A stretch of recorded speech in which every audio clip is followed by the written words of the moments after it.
কাঁচা আলুর একটা রেসিপি নিয়ে হাজির হয়েছি। আমি সিন্ধু রান্নাঘর থেকে তোমাদের অনেক অনেক ভালোবাসা এবং অভিনন্দন। তোমরা অনেকভাবেই আলুর রেসিপি করে খেয়েছো, কিন্তু নিরামিষ পদ্ধতিতে এই রেসিপি একবার করে খেয়ে দেখো, ভীষণ মজা এবং দুর্দান্ত। আমি তোমাদের খুব সহজ পদ্ধতিতেই এই কাঁচা আলুর কারি রেসিপি তৈরি করে দেখাবো। আর কথা বাড়াবো না, চলো আমরা রেসিপিতে ফিরে যাই।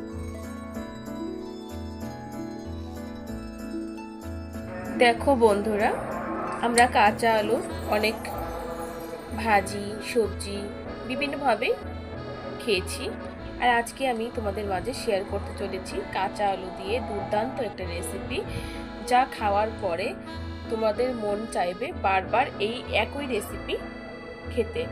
তাই আমি এখানে বড় সাইজের 4-5টা আলু নিয়েছি, কাঁচা লঙ্কা নিয়েছি আর আদা নিয়েছি। এটা আমি পেস্ট করে নেব।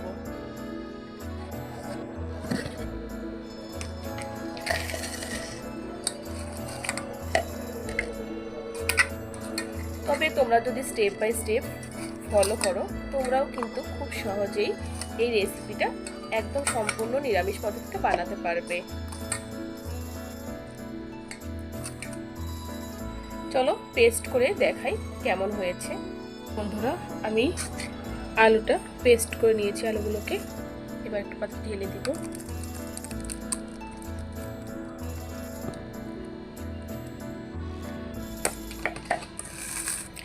প্রথমে এর মধ্যে দিব সামান্য পরিমাণ হিং,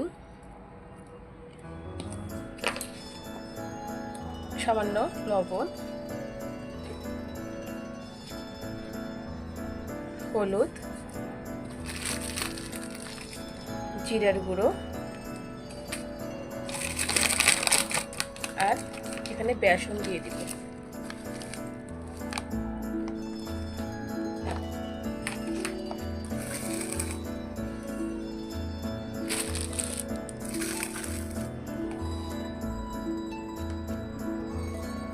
এবার আমি ভালো করে মেখে নিই। এমনভাবে মাখতে হবে কোনটাতে কোনো লাম্পস না থাকে আর কোনো দানা দানা ভাব না থাকে।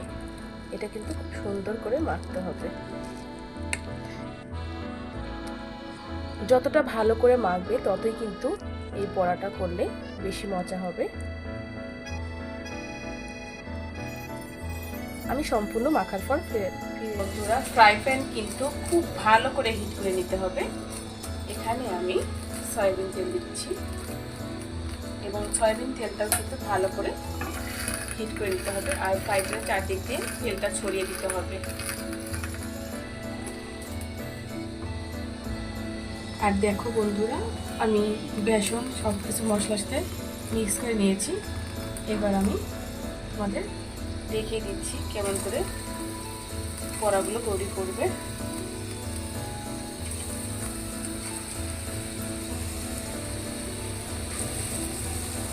রান্না কিন্তু সুন্দর একটা আর্ট, আর রান্না করতে আমার ভীষণ ভালো লাগে।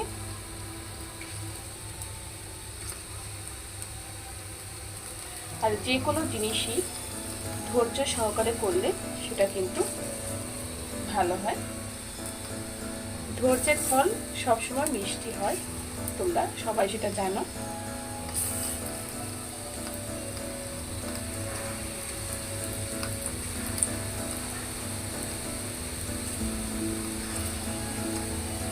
খুব বেশি কিন্তু বড় বড় করার দরকার নেই।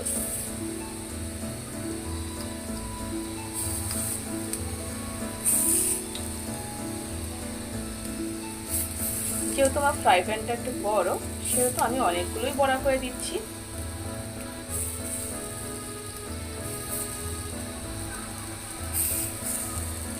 দেখতে পেয়েছো বন্ধুরা?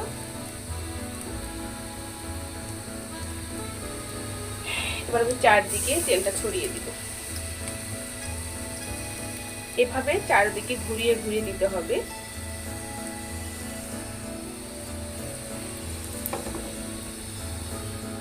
দেখো বন্ধুরা, আমার কিন্তু বড়া ভাজাটা হয়ে গেছে। দেখতে পাচ্ছ।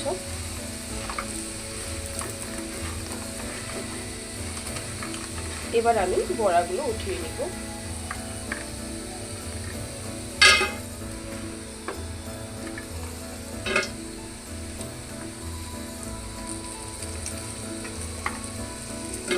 সবগুলো বড়া উঠিয়ে নেব। আমার সবগুলো পাকোড়া ভাজা হয়ে গেছে।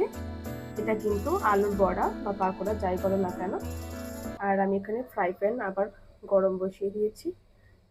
দেখো, যখন পুরো একটা হিট হবে তখন আমি এখানে তেল দিব।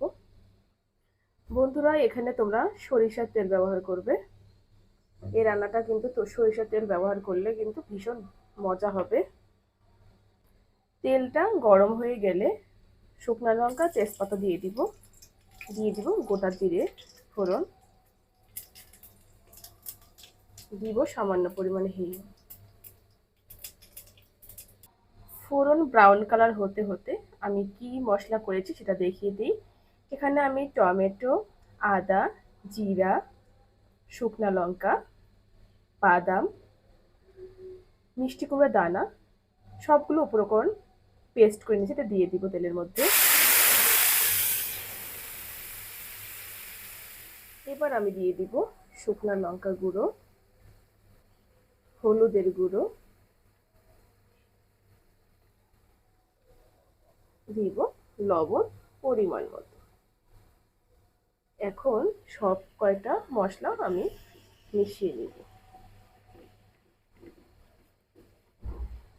গ্রেভিটা যদি ভালো করে কষানো হয় তাহলে কিন্তু যে কোনো সবজির টেস্ট কিন্তু দ্বিগুণ হয়ে যায়, তোমরা সেটা জানো।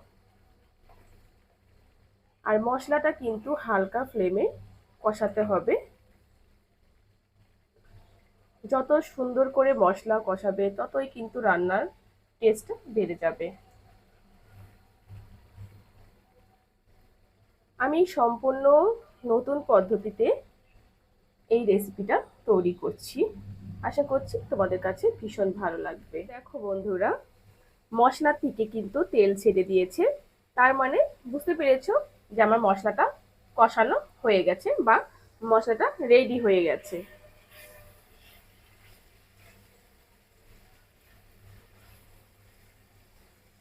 এবার আমি এই বড়াগুলো দিয়ে দিব।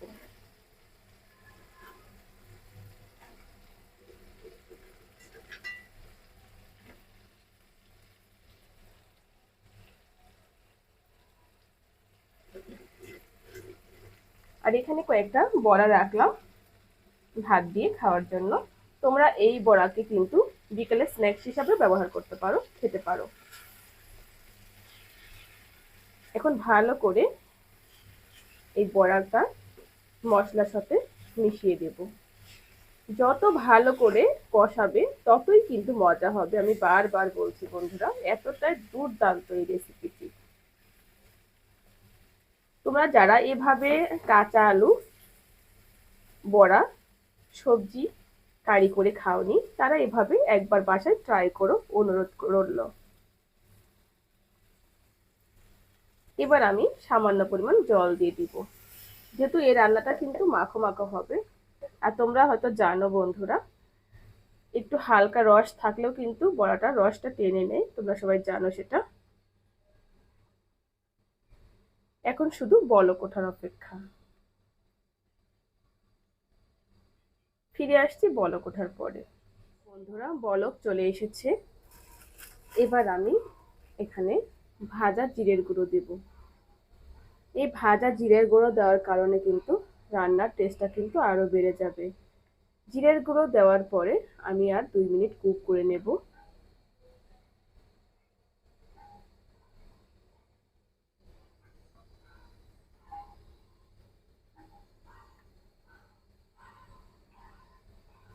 দেখো বন্ধুরা, আমার রান্নাটা কিন্তু কমপ্লিট হয়ে গেছে। আমি এখন গ্যাসটা অফ করে দিলাম। এই তো দেখতে পাচ্ছ কাঁচা আলুর বড়া ঝোল রেডি, বা কাঁচা আলুর সবজি কারি রেডি। কেমন লাগলো আমার রেসিপি অবশ্যই কমেন্ট করতে ভুলো না। আর তোমরা যদি এই রেসিপিটা ট্রাই না করে থাকো, অবশ্যই ট্রাই করো, তোমাদের কাছে অনুরোধ রইল। সবাই ভালো থাকো, সুস্থ থাকো। আজকে এ পর্যন্তই, আবার দেখা হবে নতুন কোনো রেসিপিতে। টাটা। আর অবশ্যই তোমাদের সবাইকে রথযাত্রার অনেক অনেক ভালোবাসা এবং শুভকামনা।